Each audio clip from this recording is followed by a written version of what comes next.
Bonjour et bienvenue dans ce podcast de la campagne SUB, donc le bœuf durable européen.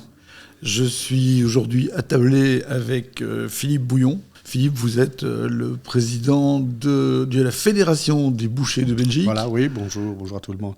Donc je suis le coprésident de la Fédération nationale des bouchers de Belgique, également le président des producteurs de jambon d'Ardenne et de saucisson d'Ardenne IGP. Quelques petites questions, Philippe, tranquillement. Que représente pour vous le concept de durabilité dans ce métier de boucher ?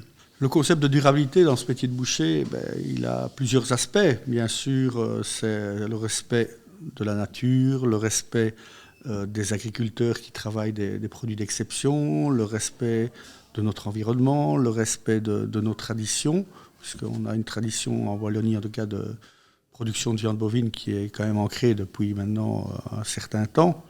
Je ne vais pas dire des siècles, mais presque. Pas loin, oui. Donc tout ça est important pour nous.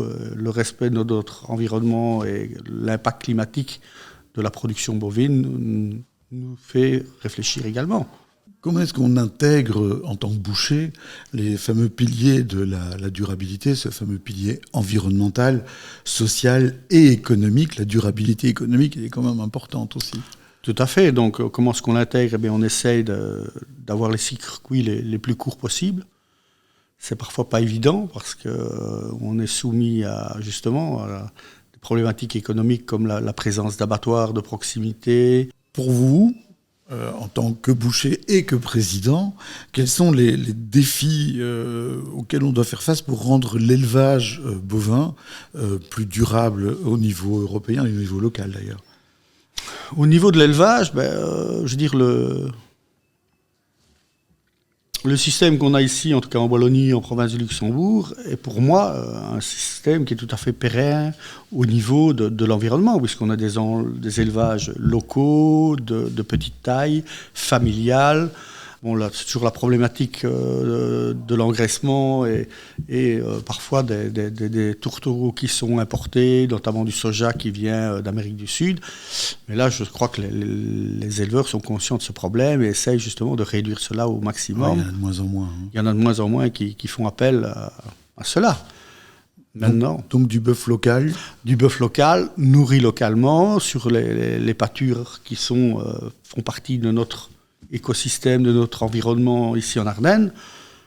Il y a bien sûr la forêt, mais le pâturage est quand même ici inscrit dans notre biodiversité depuis des siècles. Alors en parlant de biodiversité, etc., comment est l'évolution de la demande ? Est-ce qu'il y a une évolution de la demande du consommateur par rapport à cette notion de durabilité ?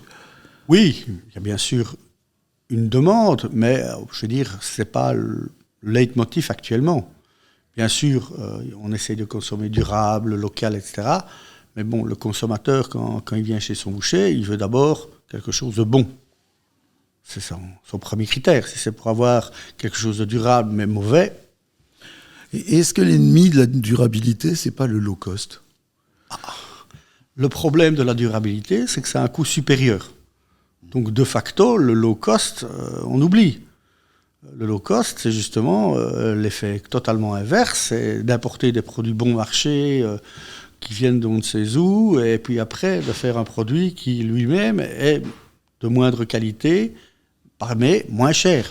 Bon, ça c'est un choix. Surtout avec des animaux qui sont traités on ne sait pas comment, voilà, qui sont traités on ne sait pas comment, qui sont transportés comme on ne sait pas comment. Voilà. Bon, ici, nous, en boucherie traditionnelle, on a des carcasses qui sont quand même des carcasses âgées. On travaille sur des femelles qui ont 3, 4, voire 5 ans. Ça a un coût environnemental, j'en suis conscient, mais bon, et c'est un coût financier aussi important. Ouais, voilà, mais on est sur un produit qualitatif. Actuellement, les éleveurs sont bien rémunérés avec l'augmentation de la viande de bœuf. Et le consommateur, malheureusement, doit payer sa viande. Et la viande est redevenue vraiment, maintenant, je trouve, un produit exclusif. Parce que jusqu'à après la Deuxième Guerre mondiale, on a produit en masse pour avoir une agriculture avec des produits qui nourrissaient les gens et qui étaient abordables. Mais bon, maintenant, je veux dire, la viande, en tout cas la viande bovine, redevient maintenant un produit de luxe. Oui, l'augmentation du prix des carcasses Voilà. liée aux épidémies, enfin aux épizooties de fièvre afteuse. La langue bleue. Voilà, la langue bleue, tout cela. Et aussi la réduction intrinsèque du cheptel. Oui, puisque depuis une dizaine d'années, on a quand même une réduction du volume produit chaque année. On a de moins en moins d'agriculteurs. Tout cela fait que, de facto, le prix des carcasses augmente. Tant mieux pour les agriculteurs. Ils sont enfin rémunérés correctement par leur travail. Ça, c'est un point positif. Et vous, en tant que boucher, Philippe, comment est-ce que vous sélectionnez vos viandes en tenant compte de ce critère de durabilité ? Ma sélection, moi, personnellement, je dirais, elle est assez succincte, puisque je travaille avec ce qu'on appelle des chevilleurs, parce que je n'ai pas le temps matériel d'aller en ferme sélectionner. Et mon débit ne me permet pas d'avoir une bête entière toutes les semaines à débiter. J'ai beaucoup de demandes spécifiques qui font que je dois racheter souvent des pièces techniques. Mais bon, voilà, je travaille avec un fournisseur ou 2 fournisseurs actuellement. Et alors, je demande des femelles âgées et locales pour avoir une viande de qualité et un impact moindre au niveau environnemental bien sûr, et de facto climatique aussi, puisque l'environnement et le climat sont étroitement liés. Puis en même temps, c'est social, parce que si on fait vivre les fermiers des environs, une ferme qui vit, c'est une ferme qui ne disparaît pas, quoi. Tout à fait. Une chaîne, en fait. Et quel message vous souhaiteriez faire passer aux consommateurs qui voudraient mieux consommer ? Celui qui veut mieux consommer, c'est un peu de regarder les étiquettes. S'il va en grande surface, regardez toujours l'origine de la viande. Et s'il va chez son artisan boucher, là je peux lui en féliciter. Et là aussi, il a une démarche qui est plus intéressante, puisqu'il fait vivre une chaîne qui est beaucoup plus courte que s'il va en grande surface. Et est-ce que les consommateurs ne devraient pas demander à leur boucher d'où vient la viande ? Normalement, dans toutes les boucheries, il y a une obligation de traçabilité qui est là. Et normalement, chaque semaine, la carcasse qui est débitée doit être affichée avec sa provenance. D'accord. Donc c'est une obligation légale. Donc quand c'est du local, pardon. Non. Que ce soit une viande locale ou étrangère, il y a une obligation légale des bouchers d'afficher l'origine de la viande qui est servie au client pendant la semaine. Alors, je prends mon exemple à moi. Il y a une boucherie au bout de ma rue.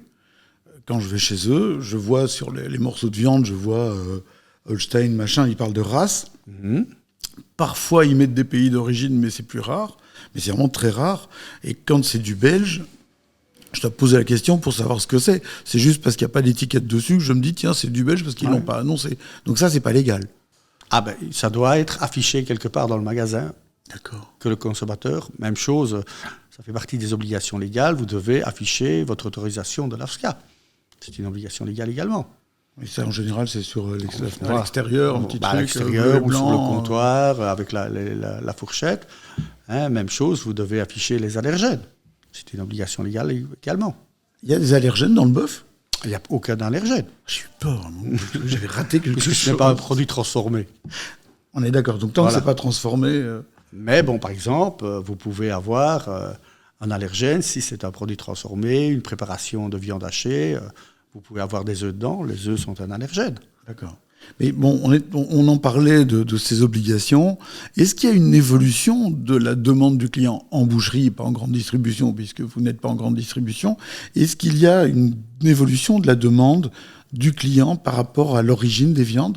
Vous constatez en 10 ans, 20 ans, enfin ça fait combien ? 50 ans que vous y êtes ? Oui. En 50 ans, donc.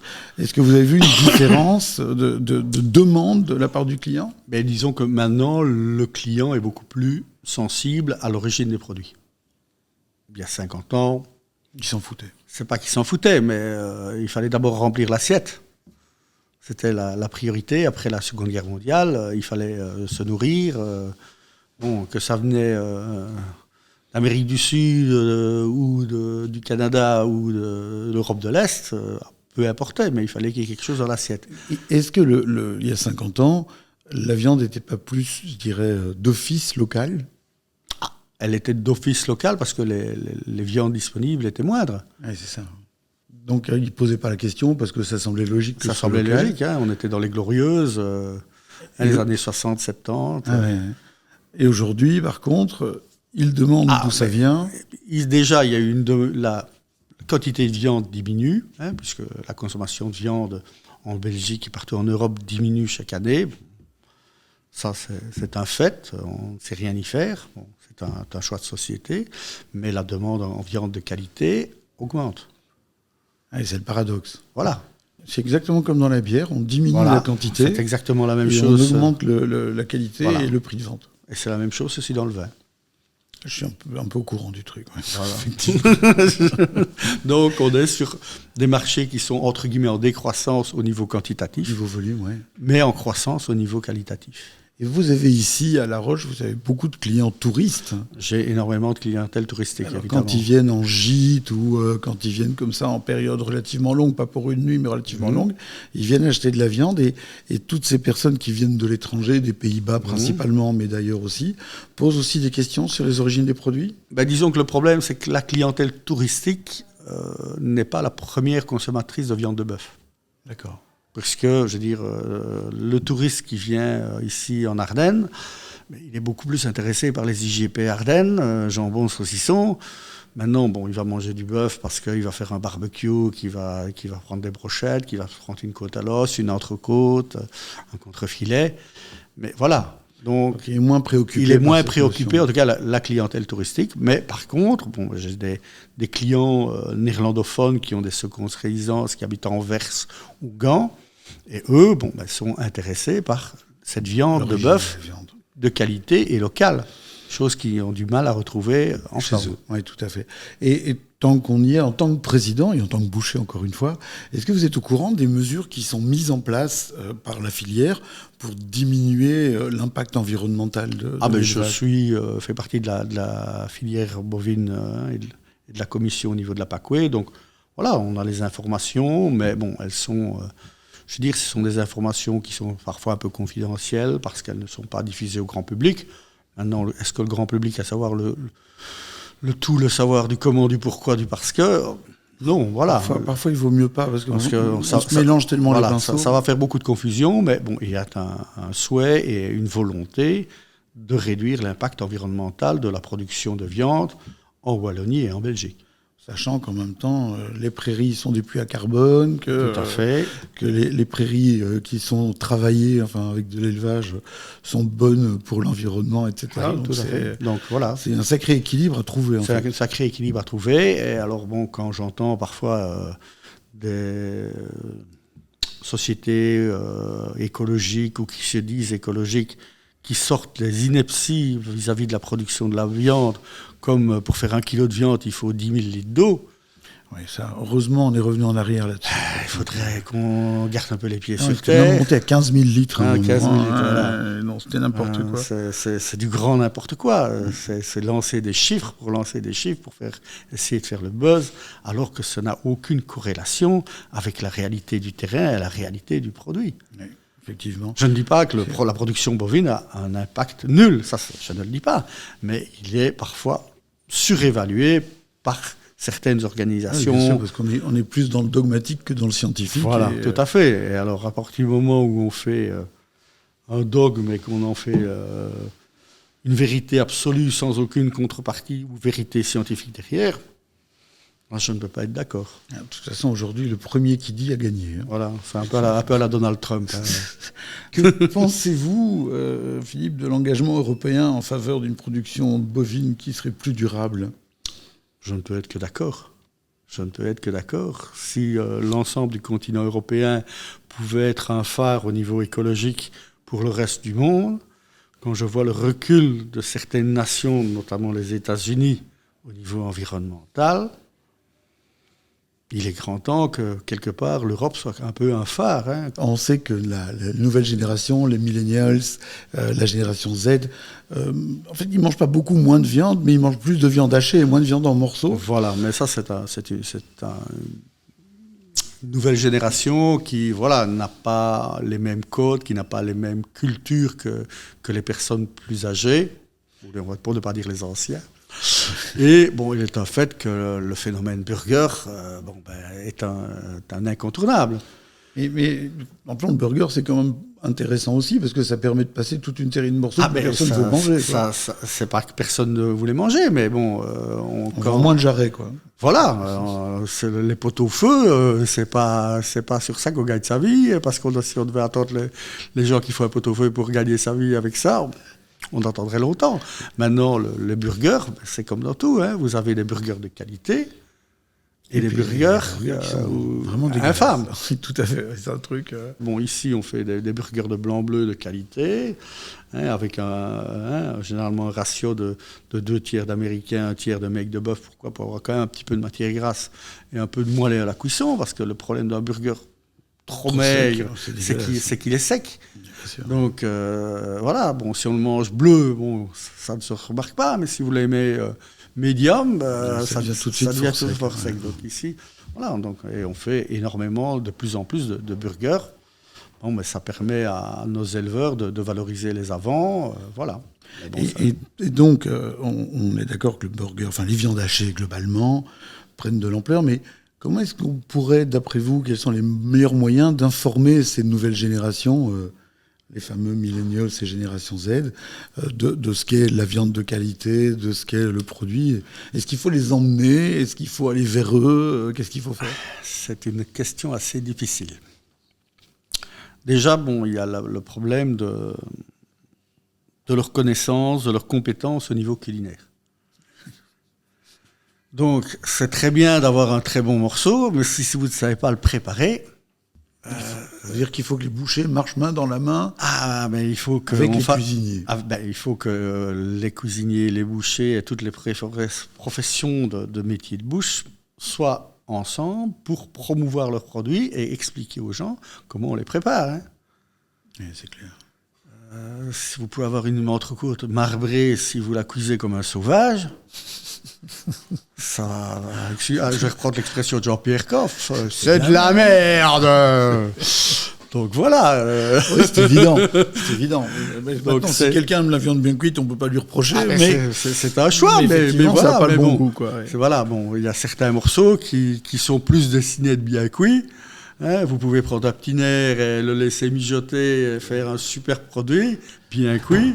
Oui, parce que du petit nerf saignant, c'est dégueulasse. C'est compliqué aussi. Ça se mange pas, quoi. Donc, mais bien cuit, c'est fondant, c'est moelleux, avec une belle garniture de légumes autour, c'est quand même un plat. Vous ne montrez pas ça sous la canicule, quoi, mais à l'automne, où c'est assez revigorant. Donc, globalement, pour aller vers les jeunes, il faut revenir à la source et repartir de la source, en fait. Repartir de la source, voir un peu leur éducation culinaire.